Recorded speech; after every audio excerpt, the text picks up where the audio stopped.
Baik, Assalamualaikum warahmatullahi wabarakatuh. Halo teman-teman, perkenalkan nama saya Yosua Julianda Pangeran.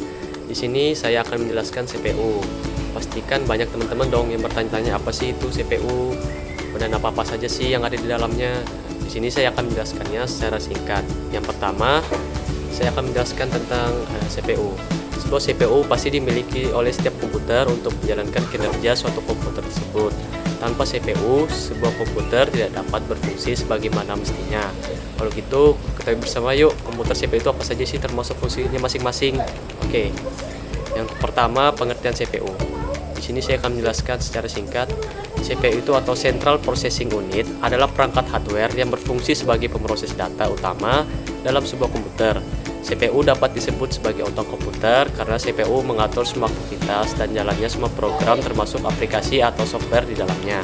Nah, apapun itu yang berkaitan dengan proses di dalam komputer akan selalu diatur oleh CPU.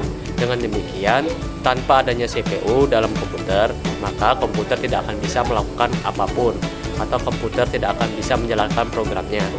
CPU secara teknis juga lebih sering disebut dengan prosesor. Oleh karena itu, saat membaca dan mengenali spesifikasi suatu prosesor, maka kalian sama saja sedang membaca spesifikasi CPU suatu perangkat.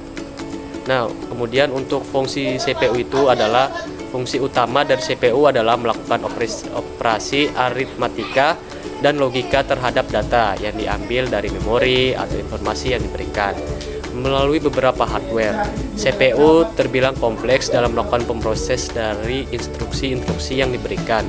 Instruksi-instruksi tersebut lalu disimpan terlebih dahulu pada RAM, kemudian setiap instruksi akan diberi suatu alamat unik yang disebut alamat memori. Selanjutnya, CPU dapat mengakses data-data di RAM dengan menggunakan alamat data yang dipilih. Baik, di sini saya akan menjelaskan tentang komponen yang ada di dalam CPU. Baik, yang pertama adalah casing CPU. Casing CPU biasanya terbuat dari plastik. Beberapa casing juga terbuat dari besi, stainless, dan sebagainya. Casing ini berguna untuk melindungi beberapa komponen-komponen yang terdapat dalam CPU agar lebih terlindungi dari debu, panas, air, atau hal-hal lain yang dikhawatirkan akan mengganggu kinerja CPU itu sendiri. Selain itu, juga berfungsi sebagai tempat untuk meletakkan dan memasang berbagai komponen seperti motherboard, power supply, optical disk drive, hard disk, dan lain-lainnya. Yang kedua adalah motherboard. Motherboard ini merupakan sebuah tempat berbagai komponen elektronik serta komputer lainnya dipasang dan tentunya bisa terhubung satu dengan yang lainnya.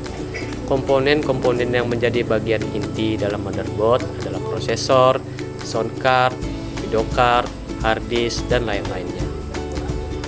Motherboard juga berfungsi sebagai media penghubung untuk setiap komponen komputer agar dapat saling berkomunikasi dengan komponen komputer lainnya. Selain itu, setiap motherboard memiliki acuan spesifikasi yang berbeda-beda, seperti spesifikasi prosesor, seperti apa yang dapat didukung oleh suatu motherboard. Seberapa besar kapasitas maksimal RAM yang didukung oleh motherboard tersebut. Yang ketiga adalah prosesor. Baik, prosesor adalah suatu komponen inti, karena jika tidak ada prosesor, kemungkinan perangkat komputer tidak dapat bekerja sama sekali. Oleh karena itu, banyak yang bilang bahwa prosesor itu adalah otak dari komputer. Semua proses maupun perintah akan dikerjakan pada prosesor. Meskipun masih perlu bantuan komponen-komponen lainnya, semakin tinggi kecepatan suatu prosesor, maka semakin cepat komputer dalam proses berbagai macam data. Yang keempat adalah kipas prosesor. Nah, kipas prosesor itu berfungsi sebagai pendingin dan menjaga agar suhu prosesor tetap dingin dan stabil. Hal ini bertujuan agar perangkat prosesor komputer tidak cepat overheat maupun rusak. Nah, jadi kemudian fungsinya ini tepatnya untuk mendinginkan supaya tidak terlalu panas dan juga agar dapat mendinginkan prosesor tersebut. Baik, yang kelima adalah RAM. RAM atau Random Access Memory juga memiliki kedudukan yang penting bagi perangkat komputer. Sebab komponen yang satu ini bekerja sebagai tempat untuk menampung data sementara yang telah diproses prosesor sebelum dilanjutkan ke komponen-komponen lainnya. RAM juga dapat digantikan dengan ukuran kapasitas yang lebih besar atau kecil, namun hal ini tentunya harus sesuai dengan kapasitas maksimal RAM yang terdukung dalam motherboard kalian. Suatu RAM menggunakan perhitungan bit dan kapasitas RAM yang berbeda-beda. Di pasarnya biasanya berkapasitas 256 MB, 512 MB, 1 GB, 2 GB, 4 GB, 8 GB, dan lain-lainnya. Jenis-jenis memori yang masih diproduksi saat ini adalah DDR1, DDR2, dan DDR3. Baik, yang keenam adalah harddisk atau HDD.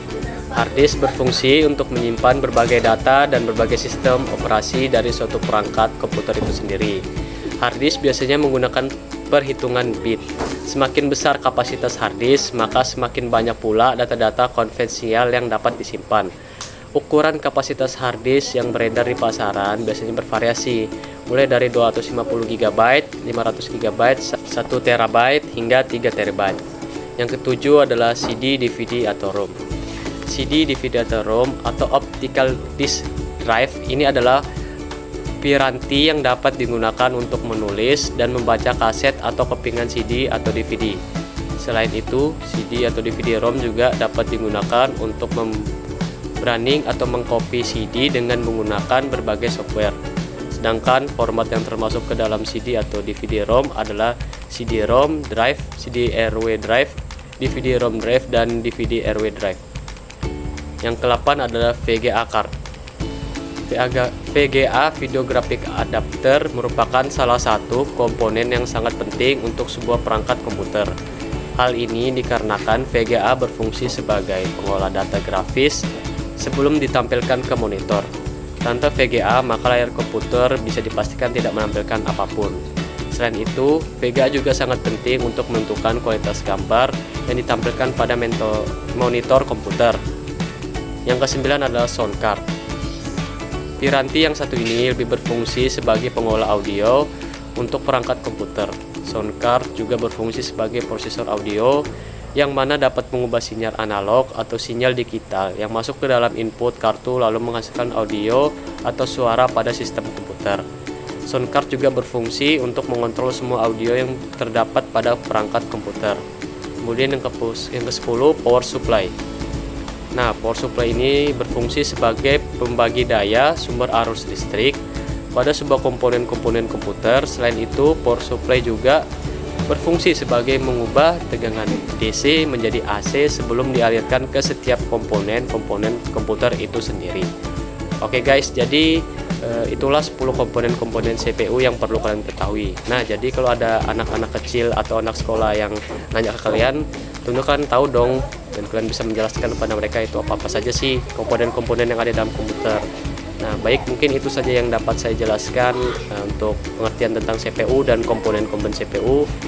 Dan sebelum saya menutup ini, saya akan menampilkan cuplikan saya mencoba merakit PC bersama teman-teman saya.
Itulah video cuplikan saya dan teman-teman saya dalam mencoba merakit komponen-komponen yang ada di dalam CPU. Ya, mungkin itu saja yang dapat saya sampaikan, kurang lebihnya mohon maaf.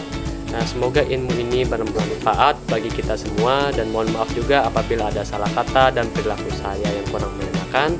Saya Yosua, saya pamit undur diri. Terima kasih atas perhatiannya. Wassalamualaikum warahmatullahi wabarakatuh.